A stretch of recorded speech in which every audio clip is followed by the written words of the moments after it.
لہذا اس میں کرنا کیا ہے؟ جتنا ہو سکے نفلی نماز اللہ تعالیٰ کی بارگاہ میں. نفلی نماز میں کوئی صورت متعین نہیں ہے، کوئی خاص طریقہ متعین نہیں ہے، جیسے عام نمازیں پڑھتے ہیں اسی طرح پڑھیں.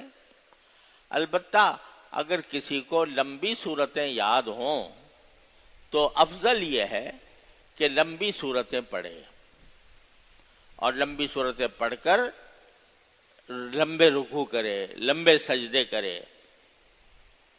اور نفلی نمازوں میں جو رکوع میں اور سجدے میں دونوں میں مسنون دعائیں کرنا بھی جائز ہے. سبحان ربی العظیم، سبحان ربی الاعلیٰ تو کہتے ہی ہیں، اس کے ساتھ کوئی دعا جو ربنا آتنا فی الدنیا حسنۃ نہیں، یہی مانگ لو. اتنی جامع دعا ہے کہ دنیا میں بھی اچھا ہی دیجیے مجھے، آخرت میں بھی دیجیے، وقنا عذاب النار. تو وہ سجدے میں پڑھ کے کہہ لو، رکوع میں کہہ لو. جو دعائیں یاد ہوں قرآن کی دعائیں یا نبی کریم سرورت عالم صلی اللہ علیہ وسلم سے جو معصور دعائیں ہیں وہ مانگتے رہو، لمبے سجدے کر لو، لمبی رکعتیں پڑھ.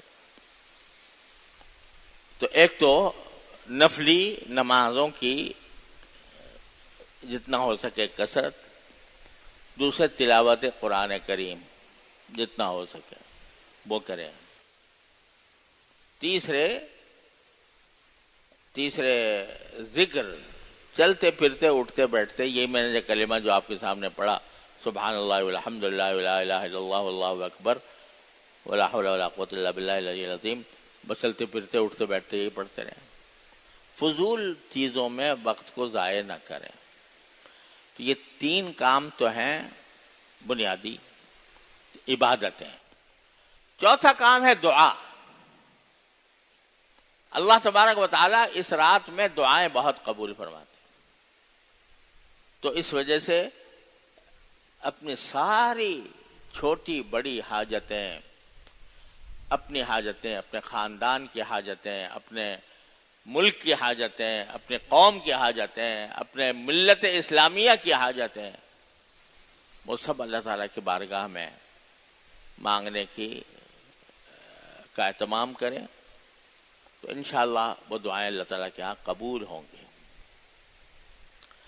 ایک اور بات جو شب برات کے بارے میں مشہور ہے، اور ہمارے ہاں اس کو تعبیر اس طرح کیا جاتا ہے کہ جس کا انتقال ہونے والا ہوتا ہے اگلے سال میں تو اس کا پتا کٹ جاتا ہے.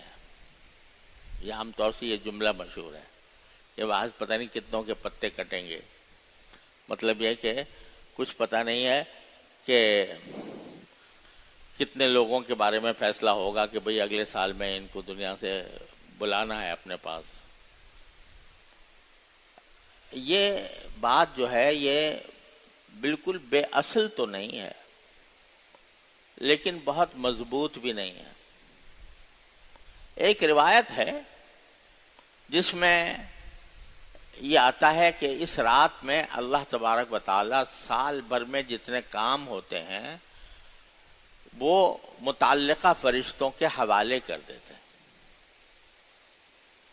کہ بھئی کس کو کتنا رزق ملنا ہے اس سال میں. تو وہ جو رزق کے اوپر جو فرشتہ متعین ہے اس کو بتا دیتے ہیں کہ بھئی اس سال میں فلاں کو اتنا رزق دینا ہے. اور اسی طرح کس آدمی کو ابھی زندگی اس کی باقی ہے اور کس کی زندگی ختم ہونی ہے، تو اس کا معاملہ بھی اللہ تعالیٰ متعلقہ فرشتے کو حوالے کر دیتے ہیں. تو یہ ایک روایت ہے، اگرچہ سند کے اعتبار سے بہت زیادہ یہ مضبوط بھی نہیں ہے، لیکن ایک روایت ہے. تو بہرحال احتمال تو ہے کہ ایسا ہوتا ہو. ضعیف روایت بھی جو ہوتی ہے وہ بالکل ایسی نہیں ہوتی کہ ہمیشہ غلطی ہو. اس میں احتمال تو ہوتا ہے کہ شاید اگر چرابی کمزور ہے لیکن بات جو روایت کر رہا ہے وہ صحیح ہو. احتمال تو ہے. لہذا اس میں اگر بندہ اس رات میں یہ دعا کرے کہ یا اللہ آج آپ میرے اگلے سال کے تمام رزق کا فیصلہ کرنے والے ہیں، تو اللہ اپنے رحمت سے میرے رزق میں وسعت عطا فرما دیجئے، حلال رزق مجھے وسعت کے ساتھ عطا فرما دیجئے، تو اچھی کوئی حرج نہیں ہے اس لیے دعا کرنے میں۔ اور اسی طرح یہ دعا کرنے میں کہ یا اللہ اگر آپ نے میری زندگی مقدر فرمائی ہے اس سال میں، تو پھر میری زندگی کو، جو باقی زندگی ہے اس کو آپ اپنے رضا کے مطابق ڈال دیں، اور مجھے اپنی اس باقی ماندہ زندگی میں ایسے اعمال کی توفیق عطا فرما دیجئے جو آپ کو راضی کرنے والے ہوں، تاکہ جب میں دنیا سے رخصت ہوں تو آپ کی مغفرت کا پروانہ لے کر رخصت ہوں۔ یہ دعا مانگنے میں کوئی حرج نہیں، لیکن حقیقت میں نے بتا دی کہ کوئی بہت پکی یا مضبوط روایت نہیں ہے، ایک ہے روایت، اور اس کی وجہ سے اس طرح کی دعا کر لینے میں کوئی حرج نہیں، بلکہ کرنی چاہیے۔ ایک اور بات یہ کہ ایک روایت میں یہ بھی آیا ہے کہ رات کو تو اس میں عبادت کرو اور اگلے دن روزہ رکھو، مگر یہ روایت انتہا درجے کی ضعیف روایت ہے، تقریباً موضوع جیسی۔ اسی وجہ سے فقہائے کرام نے جو اپنی کتابوں میں نفلی روزوں کا ذکر کیا ہے کہ فلاں فلاں وقت میں نفلی روزے رکھنا چاہیے، جیسے عاشورہ کا دن ہے، عرفے کا دن ہے، وغیرہ وغیرہ، تو اس میں کہیں یہ 15 رمضان کے روزے کا کوئی ذکر فقہائے کرام نے بھی نہیں کیا۔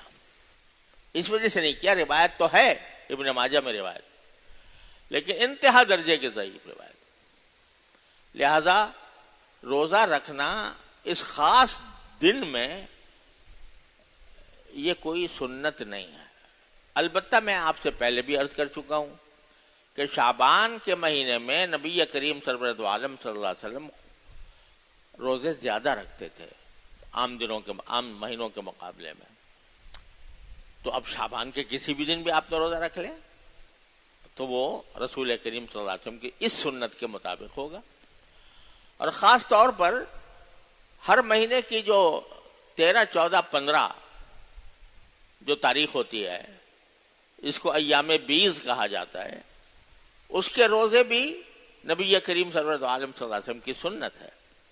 آپ بکثرت ایام بیض کے روزے رکھا کرتے تھے، 13 ہر مہینے کی 13 تاریخ، 14 تاریخ اور 15 تاریخ، ان کو روزہ رکھا، اس میں 15 آتی ہے، 15 شعبان بھی آ جاتی ہے اس میں۔ تو اگر کوئی آدمی ساتھ ملا کر 13، 14، 15 رکھے تو انشاءاللہ بڑے اجر و ثواب کا کام ہے۔ تو یا ویسے ہی روزہ رکھے کہ اس لحاظ سے کہ بھئی شعبان کا ہر روزہ باعث ثواب ہے تو میں روزہ رکھتا ہوں، تو بڑی اچھی بات ہے، کوئی حرج نہیں، لیکن یہ نہ سمجھنا چاہیے کہ خاص 15 تاریخ کو دوسرے شعبان کے دنوں سے زیادہ فضیلت ہے اس میں روزہ رکھنے کی، اس اعتقاد کے ساتھ نہیں۔ ویسے تو روزہ ایک بڑا اچھا عمل ہے، اللہ تعالیٰ کے یہاں بہت محبوب ہے، بس صرف ذرا سا زاویہ نظر کا فرق ہوتا ہے۔ تو اگر اس زاویے سے کرے کہ بھئی شعبان کا روزہ ہے، شعبان کا ہر روزہ مبارک ہے، تو یا اللہ میں اس لیے روزہ رکھ رہا ہوں، سبحان اللہ، اچھی بات ہے۔ کوئی اس نیت سے کرے کہ ایام بیض کے روزے ہیں تو 3 میں رکھ لوں، 3 نہ صحیح تو 1 ہی رکھ لوں، تو وہ بھی کوئی حرج نہیں، بلکہ اچھا ہے، لیکن اس نیت سے نہ رکھے کہ 15 شعبان کو خاص طور پر اور دنوں سے زیادہ روزہ رکھنا افضل ہے، اس نیت کے ساتھ نہ رکھے۔ بس یہ چند باتیں تھیں جو اس رات سے متعلق تھیں۔ آج ہی مغرب کے بعد انشاءاللہ یہ رات شروع ہونے والی ہے۔ اللہ تبارک و تعالیٰ اپنے فضل و کرم سے ہمیں اس رات کی فضیلتوں سے بہرور ہونے کی توفیق عطا۔ ایک اور بات قبرستان جانے کی،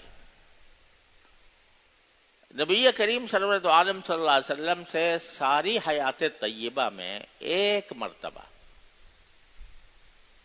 روایت ہے کہ آپ قبرستان تشریف لے گئے تھے اور آپ نے بقیع کے میں جو حضرات مدفون تھے ان کے لیے دعا فرمائی تھی.